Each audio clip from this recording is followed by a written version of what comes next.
Olá! Papo de mãe que ora, de gente animada, mãe que reza, mãe que chora, mãe que se alegra e mãe que conversa com você. E hoje a nossa conversa vai ser sobre mãe sustento da igreja doméstica. É importante a gente trabalhar esse conceito porque nós temos, né? A gente vê a Igreja Universal, que é Roma, a gente vê a igreja que é do local que é a nossa diocese, vemos a igreja no sentido de paróquia, porque a igreja sempre vem a parte de congregação, e tem também a igreja doméstica, que é a igreja da nossa casa. E a pergunta hoje é o seguinte: vamos colocar o nosso olhar na nossa casa e ver como isso está acontecendo. O que nós precisamos de acertar? Mas também o que nós estamos fazendo gol aí não sabemos, não é isso? E agora nós vamos elevar as nossas orações à Saletinha, que é a padroeira do movimento Mães que Oram pelos Filhos. Vamos lá? E para isso a gente vai colocando, né, nas mãos de Nossa Senhora todas as nossas o que nós queremos mesmo nesse momento, que a gente que ela possa interceder junto a nós nesse programa, né? Lembrai-vos, ó Nossa Senhora de La Salete, das lágrimas que derramastes por nós no Calvário. Lembrai-vos também dos cuidados que sem cessar tendes por vosso povo, a fim de que, em nome de Cristo, se deixe reconciliar com Deus. E vede se, depois de tanto tedes feito por vossos filhos, podeis agora abandoná-los. Reconfortados por vossa ternuras, ó Mãe, eis-nos aqui suplicantes, apesar de nossa infidelidade e ingratidão. Não rejeiteis nossa oração, ó Virgem reconciliadora, mas ouvei nosso coração para vosso Filho. Alcançai-nos a graça de amar Jesus acima de tudo e de vos consolar por uma vida de doação, para a glória de Deus e o amor de nossos irmãos. Amém. Nossa Senhora de La Salete, reconciliadora dos pecadores, rogai sem cessar por nós, que recorremos a vós. E com o nosso olhar voltado para Nossa Senhora, eu estava me lembrando da família de Nazaré e fiquei imaginando mesmo esta primeira igreja doméstica ali, né, do cristianismo. Maria lavando, passando, Jesus brincando ali, depois aprendendo o ofício com seu pai, José ali trabalhando, saindo de casa e voltando. E a gente vê uma conexão muito grande dessa igreja doméstica com o trabalho. Então, acho que hoje é importante a gente conversar sobre isso. A conexão da nossa igreja doméstica com o nosso trabalho e a nossa vida de oração. E a leitura da palavra que nos chama, porque no Atos dos Apóstolos, é sempre bom lembrar que quando a gente fala no Evangelho, quando fala no Antigo Testamento, nós falamos do Deus Pai. O povo hebreu conhecia o Deus Pai. Quando chega nos Evangelhos, a gente conhece a pessoa do Deus Filho, Deus Jesus Cristo. E nos Atos dos Apóstolos nós conhecemos o Deus Espírito Santo. E o Espírito Santo, ele sopra onde quer. E como que ele soprou inicialmente? Ele soprou nas igrejas domésticas, porque as pessoas começavam a se reunir nas casas e ali eles partilhavam a palavra e o pão. Quando veio a primeira diáspora do cristianismo, que começou a perseguição e os cristãos recém-convertidos começaram a ir embora, o que aconteceu? Eles eram acolhidos em casa. E aqui a gente vai ver na missão de Paulo, ele vai estar em Filipos e lá eles vão navegar para a ilha, depois voltam, então eles vão e voltam o tempo todo.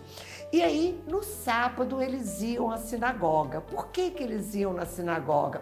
Porque, como judeus, eles ainda mantinham a tradição de ir à sinagoga. Até que eles entenderam que já não era o lugar e foram aí que que começaram a construir as primeiras igrejas domésticas e depois as igrejas que nós conhecemos lá na Idade Média. A palavra é Atos dos Apóstolos 16, versículo... Eu vou começar aqui, vai ser no versículo 14, mas tem um iniciozinho aqui do versículo 13. Sentados, começaram a falar com as mulheres que estavam ali reunidas. Quem estava ali? Os apóstolos, Paulo conversando com as mulheres. Uma delas chamava-se Lídia, era comerciante de púrpura, púrpura naquela época era caro, da cidade de Tiatira. Lídia tinha devoção ao Deus e escutava com atenção.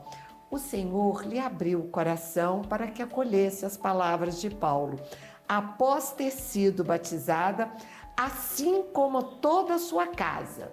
Então ela escuta a palavra, é batizada e convida Paulo. Se achas que sou uma fiel do Senhor, vinde hospedar-se em minha casa. E insistia muito com os apóstolos.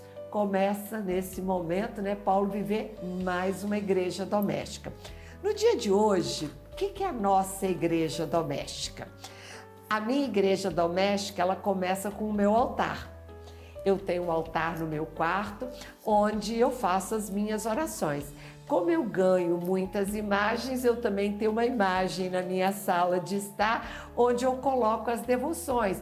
Tem lá a Nossa Senhora do Paraguai, dos Estados Unidos, cada uma que vem e traz, a gente coloca ali nesse altar.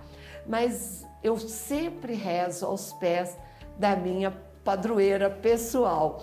É onde eu rezo o meu terço, é onde eu faço as minhas orações. Amo a palavra, vocês já perceberam isso, Eu conheço de trás para frente porque eu amo a palavra. Mas no meu trabalho, eu trabalhava muito na área hospitalar e é um lugar que onde a morte está perto, as pessoas chamam muito por Deus, mas onde muitas vezes Deus não está no coração das pessoas. E foi onde eu comecei o meu primeiro apostolado fora da minha igreja doméstica. Eu trabalhava no hospital, levava Jesus e depois eu trouxe essas pessoas para minha casa, porque a minha casa virou uma comunidade. Assim como Lídia montou uma comunidade, o Padre Alfonso também montou uma comunidade na minha casa. Acho que basicamente é isso, Cris? É verdade, eu estou te escutando, para a gente edificar a nossa igreja doméstica, fortalecer, a gente tem que sustentar. Eu fico pensando assim, como é que eu me sustento para manter e para construir essa igreja doméstica? E vem 3 coisas aqui no meu coração, que faz parte do meu dia a dia, da minha vida, que é a oração do terço, é a Santa Missa e é o grupo de mães. Então, assim, esse conjunto é o meu sustento para que eu me fortaleço aí no terço, na comunhão, na Eucaristia e no aprendizado, na evangelização no grupo.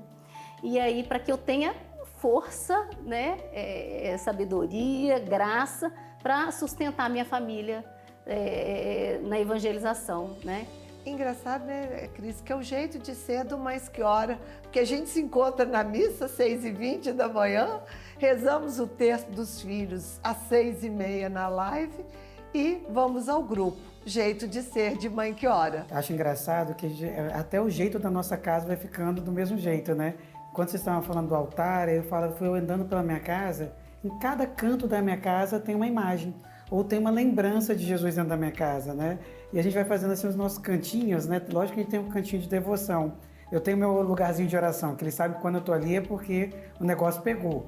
Mas eu tenho no meu quarto, no quarto das crianças, até eu estava vendo, até no banheiro eu tenho lembranças de Jesus. Então é engraçado como as coisas a nossa casa se torna realmente uma igreja doméstica, E fazendo essa igreja doméstica dentro da nossa casa, a gente não tem como a gente não contaminar fora da igreja, na própria igreja. E quem visita a sua casa também, Aline? Também. Então, assim, a gente, quanto cristão, quando a gente está nessa caminhada, principalmente aprendendo dentro do grupo, como a gente deve... Nem é como aprendendo, não. O nosso modo de ver e as coisas vão tendo valores diferentes. Antigamente eu queria uma obra de arte linda, um quadro lindo, meu marido é louco com quadro. E foi engraçado que outro dia eu estava sentado, o quadro maior que eu briguei tanto com ele era o batismo de João Batista, que estava em cima do meu sofá. Então Deus é até misericordioso com a gente também nas nossas misérias, né? E hoje eu acho lindo aquele quadro, super gosto dele ali, mas eu não valorizei ele por muito tempo, né? Sabe que lá, na minha casa, a gente ainda tem uma extensão. A Evangelizar está sempre no meu rádio. Então a gente pega os meninos para levar para a aula. Estamos lá com a oração em forma de canção, né? E muitas vezes eles falam, vamos trocar. E até outro dia foi até inusitado. Mudaram para um rádio, mudaram para o outro. Ai, mamãe, vamos voltar para o seu, porque tá bem melhor. Olha, então, que assim, legal. a gente vai aos pouquinhos catequizando e evangelizando. E a gente compartilha carona com os vizinhos. E às vezes eles falam assim, nossa, a playlist do tio Carlos não estava muito boa. Eu falei assim, agora você também está pensando agora no que os seus amigos devem falar da nossa playlist, né? E assim a gente segue. Olha que legal, a gente nem pensa em playlist, né? Mas, Aline, eu me lembrei de você porque você evangeliza tanto no seu ambiente de trabalho, o quanto que você atende, né, as suas clientes e fala de Deus. Também a sua loja é uma igreja E doméstica. você falando de Lígia, ela era comerciante, né, tia? Então eu me coloquei muito no lugar dela, assim, porque sim, no nosso trabalho a gente tem que ser uma igreja doméstica em tudo quanto é lugar que a gente tem, né, tia? Principalmente no nosso trabalho. Se eu mexo com tantas pessoas, porque o nosso ato, o nosso modo de viver atinge as pessoas. Muitas pessoas falam, ali você mudou muito. O seu olhar é diferente. Nossa, como você está bonita, não é bonita, é porque a gente está bonita por dentro. E quando a gente está bonita por dentro, a gente incomoda aquelas pessoas também. E o bom de incomodar, tia, é que elas querem saber o que aconteceu com você. Então as pessoas ali na loja viram uma grande conversa, né? As pessoas estão com problema, sentam ali comigo, conversam, sabe? Então a gente consegue também passar isso para as pessoas, que a nossa vivência. Né?